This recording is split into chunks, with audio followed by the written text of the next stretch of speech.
Expert Picks, presented by FanDuel, America's #1 sportsbook. Make every moment more. Welcome. We're going to pick every NFL game against the spread this week. Chris Hassel, Kyle Long, and Pete Prisco. And it's the first week of buys, so a smaller slate this week. But because games have been so tight and there have been so many upsets, there isn't a single spread that's over 7.5 this week. It's pretty tight. Yeah, I mean, all these games are tight. That's what this league's about, parity. And there's some stinky lines in this week. But yeah, at the end of the day, we get this bye week, find out more about these teams going into week 5. It's going to be a lot of fun, Pete. Dogs have been lighting it up. Dogs. Oh, yeah. 39 games, Pete. 39 have been decided by 8 or fewer. That's the most through week 4 in NFL history. Biggest spread, 7.5. And it looks even Steven through the first 4 weeks for Pete and Kyle. You guys are deadlocked in overall record. 31, 36, and 1, though Kyle has an edge in best bets. Okay, I got to put an asterisk on my record right there, okay? I had the Saints. When we picked it, it was 1.5. It really was 2.5, and it ended up falling on 2. So, come on. There's an address to write complaints in. Yeah, what is it? You should do that. Get a pen and a paper, some stationery, and write yourself a complaint. And the best bets? I come in last week and I tell him, I go, I want the over in the Commanders-Cardinals game. And Jack looked at me and he said, well, Kyle already has that. And I said, okay, I'm not going to pick the same best bet. You could have, though. You could have picked the same. That would have been bad for the show. Which leads me to my next point. Get here earlier. You know? That's true. Pete's always That's late. the first time you've had your picks in before mine. Speaking of picks, Pete, we got new pictures taken a couple weeks ago, and you're still using your pre-Ozempic picture. My pick is oh, they haven't got those yet. Yeah. But I got my football picture in there. You saw that last week. Yeah. I hope we got it again this week. Let's start with the Thursday night game, Bucs and Falcons. And Pete, you're looking smart so far, because before the season, you and a few of our other analysts, I'm not sure, Kyle, if you were one of them, said the Bucs are a better team than the Falcons, despite the fact that the Falcons are favorites. No, he was on Carolina. I remember that. I think the Bucs have every bit of everything, okay? They're not great anywhere, but they can do a lot of different things. And when you play them, they attack you from all over. Last week, Jalen Hurts had no idea what was coming and where it was coming. Levante David looked like he was 25 years old again last week. And I think they're going to do that to Kirk Cousins. You know, for all the talk about all the weapons they have in Atlanta and Kirk Cousins, everything, they won last week because of a special teams touchdown and a defensive touchdown. They're not scoring enough, and there's great concern there. I think the Bucs go up there and win the game. Yeah, I've got the Bucs as well, and I think to your point about their defense's ability to make chaos happen at the line of scrimmage and have so many things flying into the field of view for the quarterback, I really believe in that Bucs unit on defense, and they're well coached. But it's all about Baker Mayfield to me, and the way that they can get streaky on offense and be able to put points on the board. This will put the Falcons behind the 8 ball. They'll be forced to drop back some more, which lends to Todd Bowles and that defense being able to pin their ears back and get after this offense. Offensive line injury is a factor, too. We saw that last week. They were down Dahlman, they were down McGarry, and they had problems. They can't run the ball with the same effectiveness. No. Interested in that under streak at all? 13 straight Falcons games have gone under in prime time. I'll go under. Yeah, I'll go under. I think the defense shows up for both these groups. I do, too. I'm picking the Bucs. All right, let's go to, hey, first London game of the season, 9:30 a.m. Eastern time on Sunday, and it's a good matchup. It's the Jets and Vikings. Jets coming off a real stinker. Vikings only unbeaten team in the NFC. Yeah, I really like this fight. I'm on the Vikings big in this one, and you know, this is kind of tongue-in-cheek, but you think about what do Vikings do historically? They travel across bodies of water and they go and kick ass. I know Jets can get across water too, but you know, boat's way more efficient. Also, I just trust the defense. Sam Darnold playing the best ball of his life. You look at that film last week, the ability to put the ball on Justin Jefferson when he's covered, when he's uncovered, it's awesome. You add Addison to the equation. They're able to do so much offensively. Pre-snap, we see the jet motions. We see Justin Jefferson being a distraction. I love the Vikings. I'm on them big time this week. Look, Thor, you can get on your boat, go across. I'm taking the Jet, and I'm taking the Jets. I think the Jets are going to play well on defense here, and this is a revenge game for Sam Darnold, right? Hey, revenge game. I think we saw a little bit of stuff last week, later in that game, where Sam Darnold started looking a little bit like Sam Darnold. He had a turnover and an interception. He had a fumble. Turned into a pumpkin? Well, I mean, look, he's a 60% completion percentage in his career. That's his career numbers. He's at 68. And so usually you don't. Usually, what do I say, Chris? You are what you are, and at some point he might become that. I think the Jets defense plays well here. I think the Jets do enough. I do like the under in this game. I think it's low scoring. You are what you are. Aaron Rodgers has not been a great quarterback for a while. He has a long streak where he hasn't reached 300 yards. Is there concern there? I mean, that was ugly last week. I know the weather was bad, but really ugly. The concern is the offensive design. I mean, they're from the 80s. I mean, Aaron Rodgers doesn't like pre-snap movement. And so if you go back, every receiver I've ever talked to who played with him said he wants his guys 2 here, 1 there. He doesn't like pre-snap movement, so they don't have any. And the way defenses play now, with all those different looks, you don't get a pre-snap move because there's so much rotation and stuff after the snap. So yeah, he likes the stagnant offense. He wants to be able to line up, see what the defense is doing, and take it upon himself to make them right. He can't count on motions and things to dictate coverages. The concern for me is that offensive line. Tyron Smith is not playing like Tyron Smith. Fashanu, the young guy over there at the right side, he's had a little bit of a learning curve. I think he does get better throughout the course of the season, but with this pressure package, you have to have everybody on their P's and Q's on the O-line. All right, that's the London game. On Sunday night, it's Cowboys and Steelers. Report that Cowboys are not going to have Brandon Cooks for this game. Kyle was up in the newsroom asking anyone, please convince me that the Steelers aren't going to run away with this one. I'm on the Steelers big time in this, and I love what I've seen from Justin Fields. He hasn't been the top-tier quarterback that social media make him out to be, but I think that with Justin Fields, this team has belief in that their offense isn't stagnant. He can make big plays. I really like the way he battled back last week in a loss to the Colts. But the defense, they're going to be looking for redemption. They had a backup quarterback throwing the football all around on them. They're going to be looking to make a statement against the Dallas Cowboys. Give me the Steelers.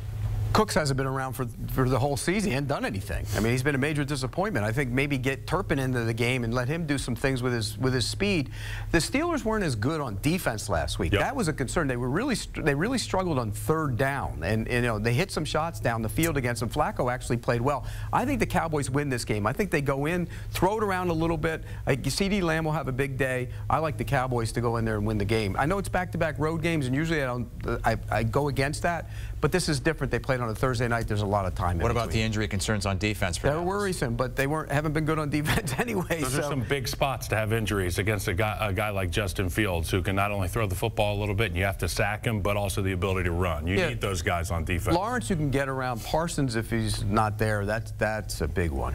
Let's move to Monday Night Football. The Chiefs looking to stay unbeaten, home against the Saints. I want to ask you this. What's more true, that the Chiefs are clearly still the team to beat at 4-0, or that they look vulnerable with 4 really tight one-score wins? I think that they look vulnerable. I mean, I know this is the Kansas City Chiefs, and it's Andy Reid, Patrick Mahomes, Travis Kelce, all is the same. But you know what? They've had to make a lot of adjustments over the course of the last few weeks with injuries, and now I'm starting to ask, who are they going to throw the football to? Who can they change things up with? Who's going to be that dynamic option, break glass in case of emergency guy for Patrick Mahomes? Until we see what Andy Reid's game plan is, I'm going to be questioning it. And the line here is stinky. It's Chiefs -5.5. If it were a tighter line, I may be going Chiefs, but I'm going to be going Saints at Arrowhead. I think it's going to happen this week. Yeah, I'm not going against Patrick Mahomes in this game here. And you say, who's he going to throw to? I think this is where Andy Reid's genius will come into play. They will get creative with Worthy. They'll start doing a lot of different things to get him the football, get the ball out of his hands quickly. The Saints are playing consecutive road games, and they weren't very good last week at times either on defense. So I mean on offense, that's a concern for me. So I think Andy Reid and Patrick Mahomes will figure it out, and they'll cover the number. Okay. Pushing the Pile is new every single weekday with Kyle Long and Mike Renner. Pete joins on Tuesdays. What was the program on Wednesday? What did you guys talk about? Today it was Lige Douzable, myself, and Mike Renner. We got into some deep dive topics, talked about some pressure packages you see around the NFL, what a defensive lineman's thinking, and how an offensive lineman is trying to protect his quarterback. Wow, that is deep stuff. That's stuff that's going to go over Pete's head. There's no way. Learn the game, Pete. No way he's going to understand. I'm a teacher of that.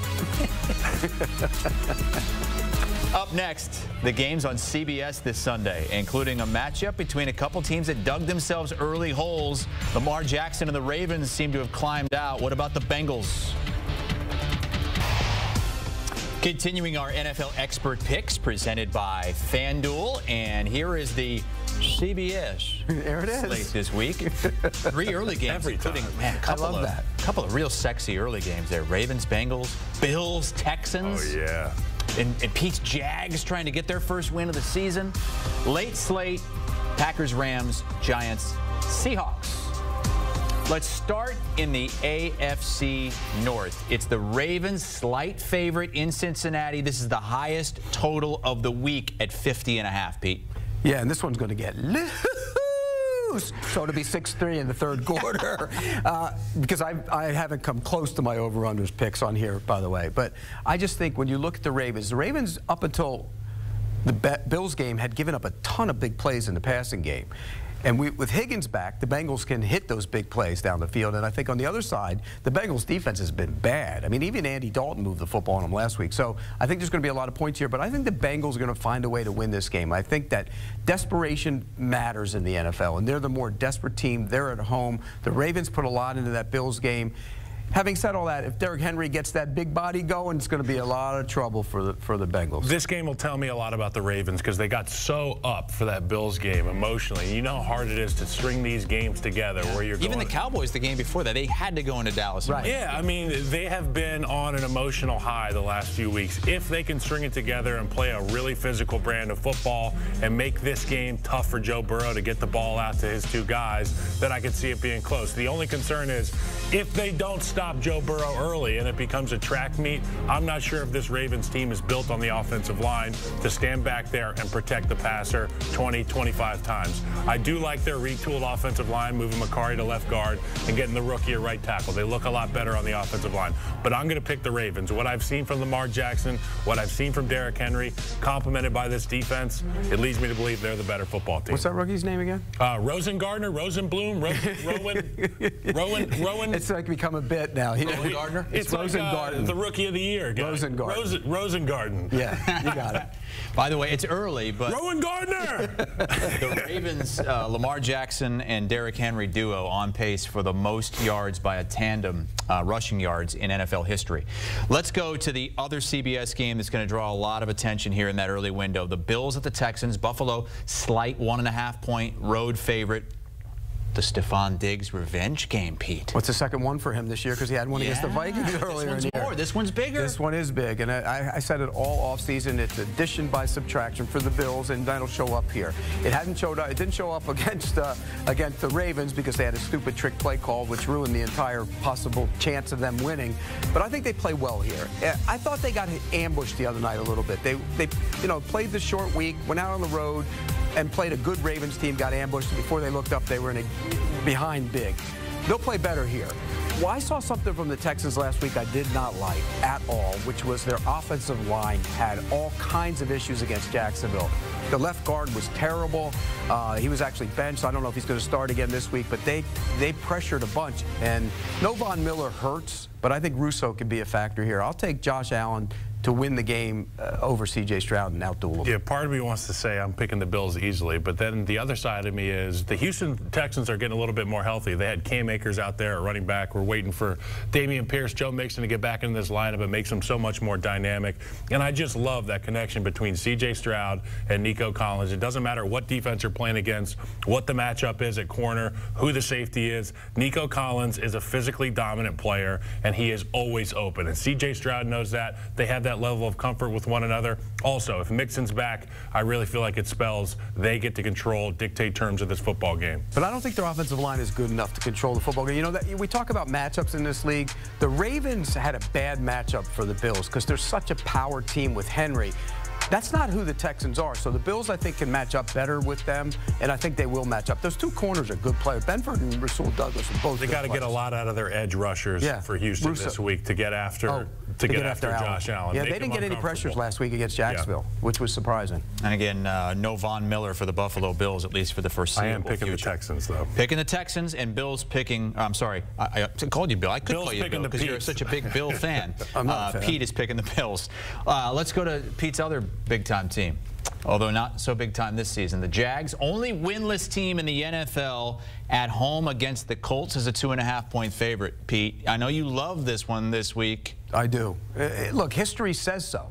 They haven't won there since, what, 2014, I think it is? Jeez. I think it's been that long. And so they always have problems there. And I think this is going to be a situation where all week, all they heard was the coach, Doug Peterson, kind of called them out, called the players out. And that's never a good look, but I think he came in on Tuesday and kind of straightened that thing out real quick.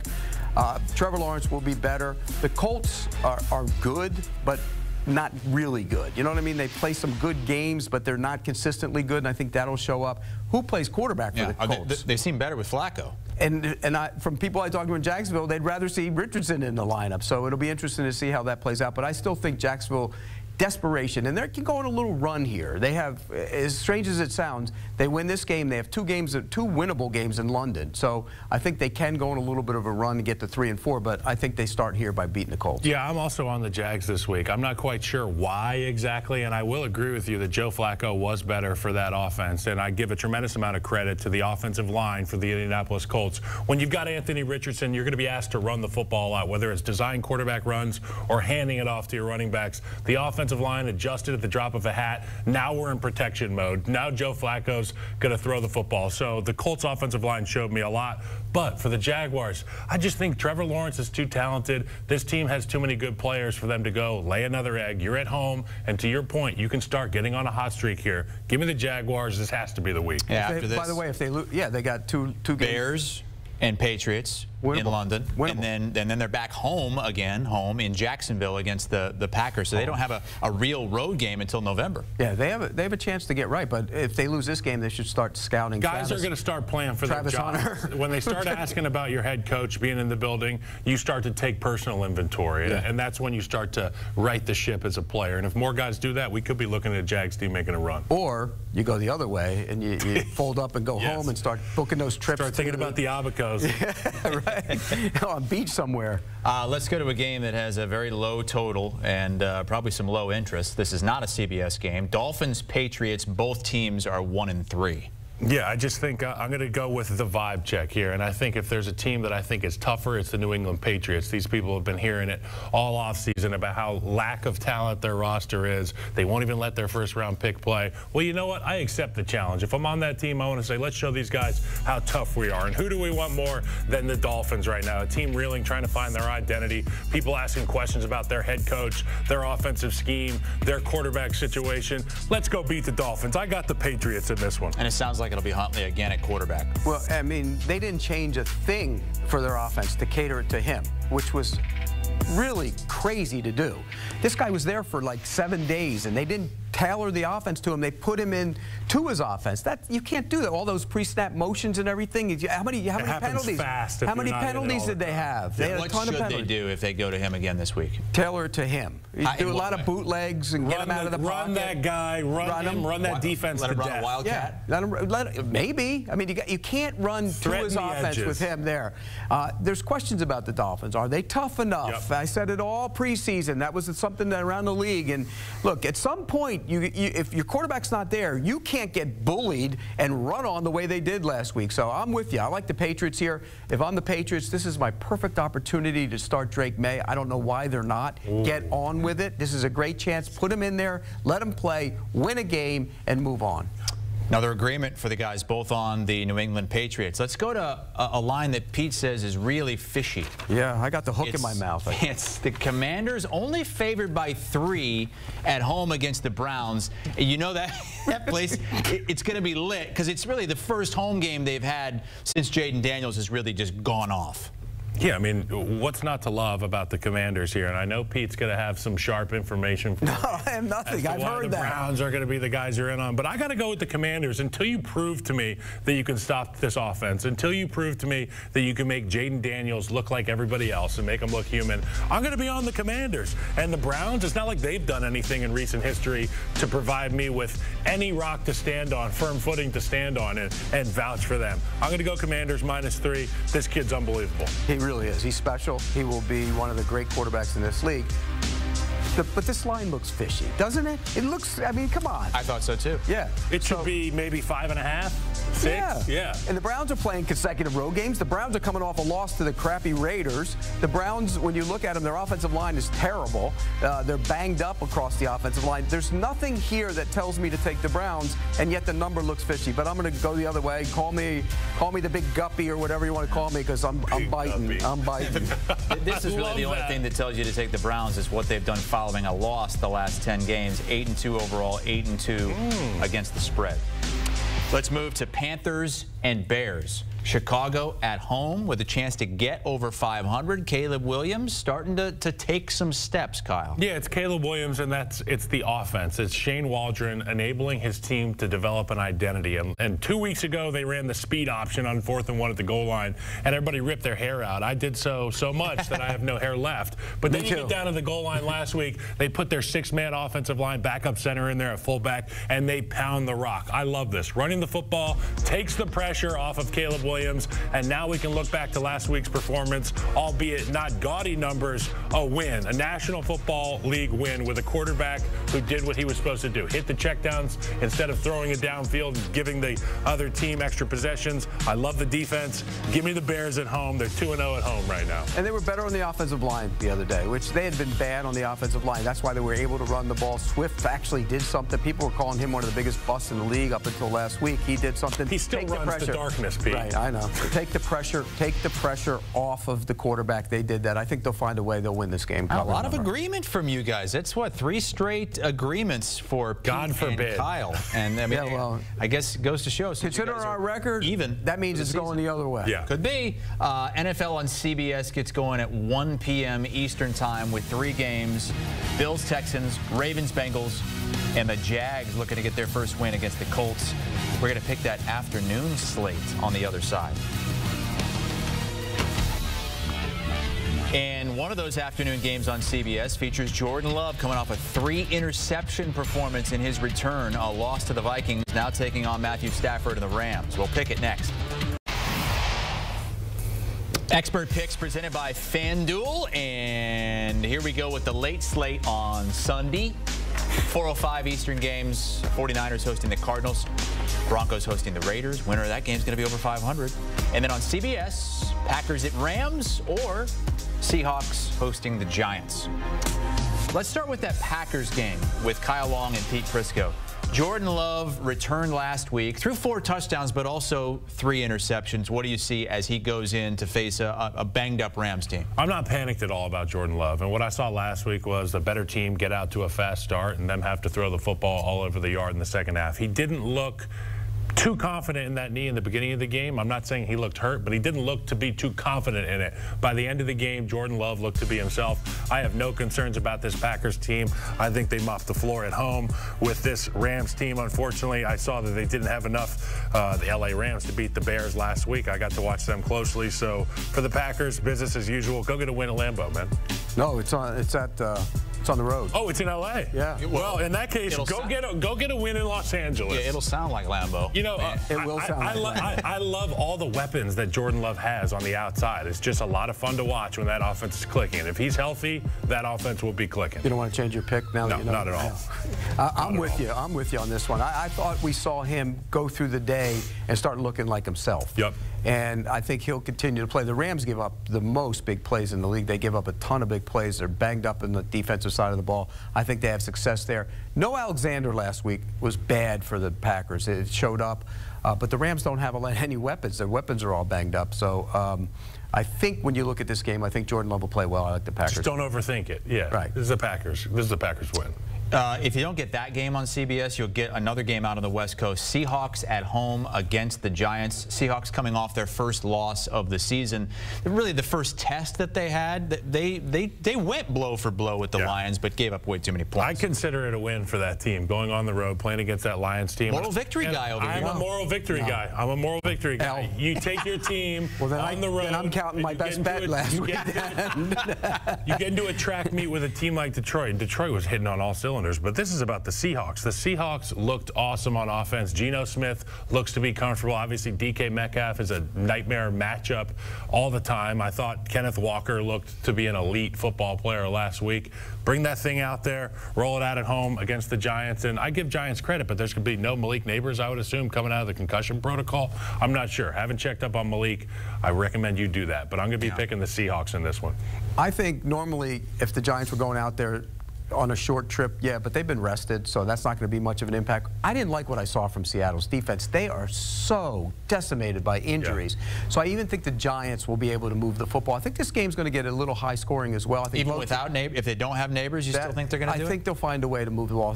I think they'll run it. That defense has 6 or 7 guys out, and you know whether they get 1 or 2 of them back, it's still decimated by injuries. That was a problem for the Seahawks. Yeah, I think the number's too big. I think it's bloated. I'll take the Giants. They hang around. Seattle will win the game, but they hang around. Finally, some disagreement with you guys. Kyle's calling a double-digit win. He also wants to see Drake May. I don't want to see Drake May. Yeah. Why? We could save it for the podcast. Okay. Yeah, next Tuesday. Pushing the pile. Cardinals and 49ers, 4:05 Eastern Time. The spread is 7.5. This is the largest spread of the week. It's bloated, but there's a reason it's bloated. If you watch Arizona's defense, they're awful. I mean, they were terrible. And when you start looking at it, you dissect it, you know what it is? It's a lack of talent on that side of the ball. They'll show up and be feisty in games, but when you're undermanned week in and week out, that's really going to show up in some games, and it showed up last week against the Commanders. It will show up this week against the 49ers. The only concern I have here is, and you started to see it at the end of the Patriots game last week for the 49ers, do they get a little disinterested and let them back in the game? Because the Patriots had a chance to get back in within the number late in the game. It's a big number, but I'm still going to lay it. 4 straight games with 35-plus points versus Arizona. It's the longest active streak by one team versus another. That's a tremendous job in the control room with that graphic. And that's telling. Brock Purdy's quarterback. Brock Purdy's been awesome. I mean, Brock Purdy's been awesome. And we sit up here and we question whether or not he's a system quarterback and can he play with or without talent. Brock Purdy has been awesome. So the question isn't about 13. I think the real thing about the Niners that's real is their running game. And obviously, they've got a guy who can scheme it up, and they've got a backup in there who can get it done on the ground. I have no concerns about this team. Give me the Niners. By the way, Brock Purdy has graduated to a win because of quarterback rather than a win with. That's what I like about Pete. He'll admit his mistakes. He was worried about Brock Purdy. He's not a game manager. He's a game executive. Yeah. Yes, Patrick Mahomes is the only game manager. According to Leger. Raiders and Broncos is at 4:05 Eastern Time. Don't know what the future holds this season for these two teams, but the winner of this game is going to be over 500 at 3-2, 5 games in. Yeah, this is Groundhog Day for me talking about the Raiders. You know, where are they at mentally? Yeah. How are they doing in their locker room? What's the messaging from their head coach? Well, I know what the messaging is from Sean Payton and that team, and they put it out and they put it on film every week. This team plays hard. They're a complete football team. Yeah, Bo Nix, we got some growing pains, and there's been some ugly halves of football. But at the end of the day, I trust Sean Payton. I trust this group. They're at home against the Raiders. Give me the Broncos here. You know, when you watch their tape, and we talk a lot about the Vikings and what they're doing on the defensive side of the ball, the Broncos are doing a lot of that too. They're getting after. They got after Aaron Rodgers last week. A bunch of guys coming after him, and you know, different looks. And I think they'll do that to Gardner Minshew and find a way to win this game. And I'm with you on when you talk about the Raiders.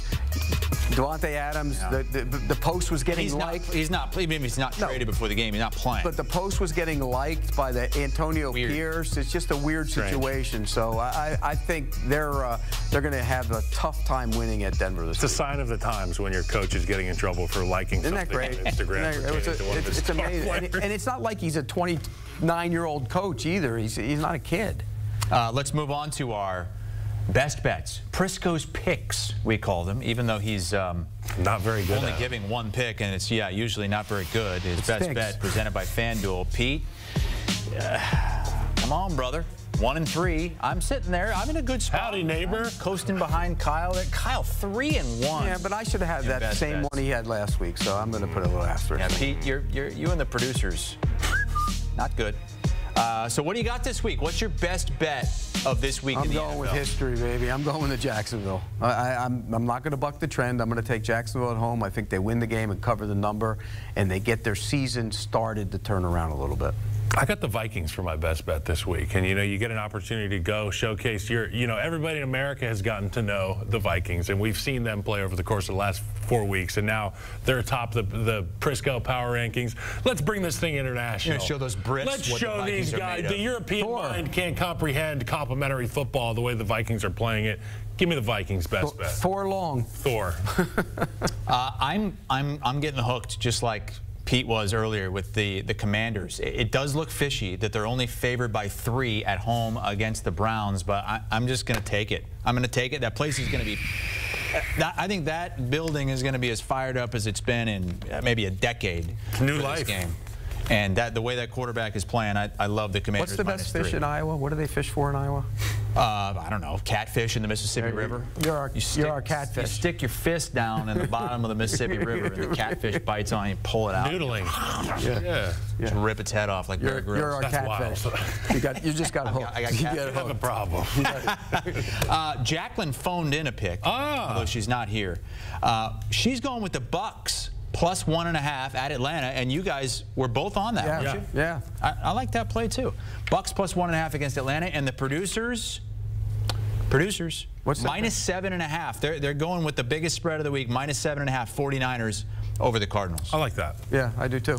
I like everybody's pick except his. Well, you know, and that's a good thing because I got to start catching up. Kyle's pick, Vikings minus 2.5. I got to start catching up. So I'm glad that you got the Vikings. You guys are tied. No, I'm talking about best bets. Best bets, yeah. You got to get something going here. Let's recap our best bets for the week. And again, Kyle's the only one that's been good at this so far. So take that for what you will. Vikings minus 2.5 against the Jets. Pete's going history, not recent history. Jags' only winless team in the NFL, but history says that the Colts just do not win in Jacksonville. They've lost 9 straight there, and I believe Jacksonville's covered all 9 of those games. Minus 2.5. I like the Commanders minus 3 at home against the Browns. Jacqueline's going Bucks plus 1.5 at Atlanta. And the producers in the control room, minus 7.5 against the Cards. By the way, we had bad weeks. He had a little better week than me last week, but I just want to say a shout out to Jamie Eisenberg, who went 3-13 against the spread last week. No way. That's Wait, tough. what's our fantasy guy doing picking against the spread? Well, because we've always had expert picks, and they've been on it. He went 3-13 last week. Take a moment of silence. What about his start of the week? Did he hit his start of the week? Yes, he hit his start of the week. That's all that matters with Jamie.